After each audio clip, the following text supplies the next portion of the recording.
Hey guys, I'm Josh Elliott, and today I'm going to be reviewing the Cloverfield Paradox. That one movie that came out the day of the Super Bowl. No one knew it was coming out, and then it came out, and it was terrible, and then everyone, forgot about it immediately. Yeah, that movie. Honestly, I think the main thing that kept me from reviewing this movie was because it really is so stale and bland and generic. I really couldn't remember it days after seeing it. So much of the plot faded away. I managed to remember enough to take notes. So if you ever just see me looking down at my phone in the middle of a review, this is what I'm doing. The Cloverfield Paradox, or originally titled God Particle, is about a space crew that's off in space to fix something because the world is dying. One of the crew members of this ship from an alternative universe accidentally ends up in their universe. She says they can't trust certain people, and then monsters start invading Earth. This is the third installment in the Cloverfield franchise, and this wasn't originally intended to be a Cloverfield movie, but I find that so hard to believe because this movie seems to only be interested in connecting the Cloverfield universe. It seems like the only reason this movie exists is so that we can have an excuse for why all of the monsters are on Earth in the first place. Because of this messed up timeline that opens up this rift or something that allows any monsters to come through. I may sound like an irresponsible critic for not remembering these things, but really, I didn't really understand it when watching the movie to begin with. The science in this movie really doesn't make any sense, which is funny because they try and dumb down the science as much as possible, but it's just so flawed by its mere nature that it just does not work. Doesn't make any sense. The characters' dialogue is really bad. They just explain things to each other that they already know. There's no substance to this movie.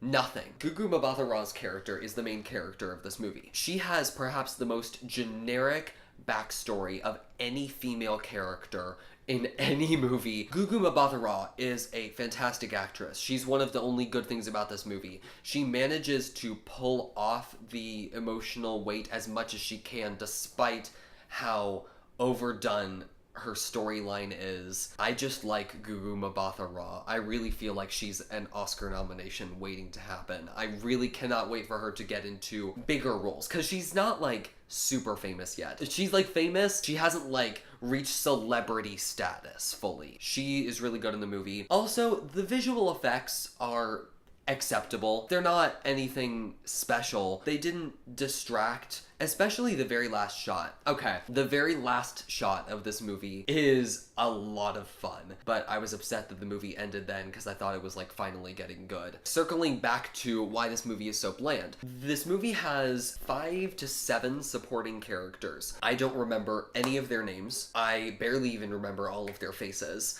I don't remember any of their personality traits. I don't remember any of their backstories. I don't think they gave any of them backstories, actually. They introduced them through a montage sequence, showing all of them working together through the opening credits, but we don't get to hear them talk. We just watch them from afar. I don't want to just watch them work. I want to know who they are. It really never gives us that. It just kind of says, this is the supporting cast.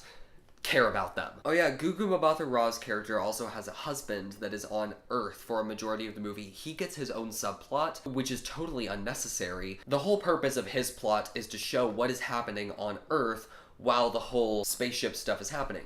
But we don't actually get to see what's happening on Earth. It basically just hints toward all of these monster things that are happening, but we never see them until the final shot of the movie. The Cloverfield Paradox keeps preparing us for a monster movie. I was ready for a monster movie this entire time, and we never get it until the very, very end, and then the movie ends. There's just nothing to chew on in this movie. There's no meat or substance to it. It just exists, the characters say things, and then it's over. Also, quick side note, the lighting in this movie is really bad. Well, actually, it's not. The lighting is good, but that's why it's bad. It's because it's so well lit that it doesn't even look like the characters are in space. It just looks like a soundstage that they're on. So those were my many differentiating problems with the Cloverfield Paradox. It's not a complete disaster. It has a few solid things going for it.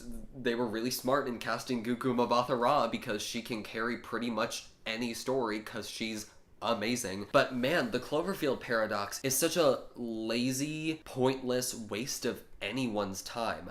I kept waiting for something more substantial to happen, and nothing ever did. And on top of that, it's just not very well written. It's not very well acted. It's not very well shot. So I'm gonna give the Cloverfield Paradox a 2 out of 10. So what did you think of the Cloverfield Paradox? If you saw it, be sure to comment below to let us know. Also, please like and subscribe to High School Film Nerds. Oh yeah, click here to subscribe, and click here to watch our last video. I know what I'm doing. Thank you guys for watching. See you next time. Bye.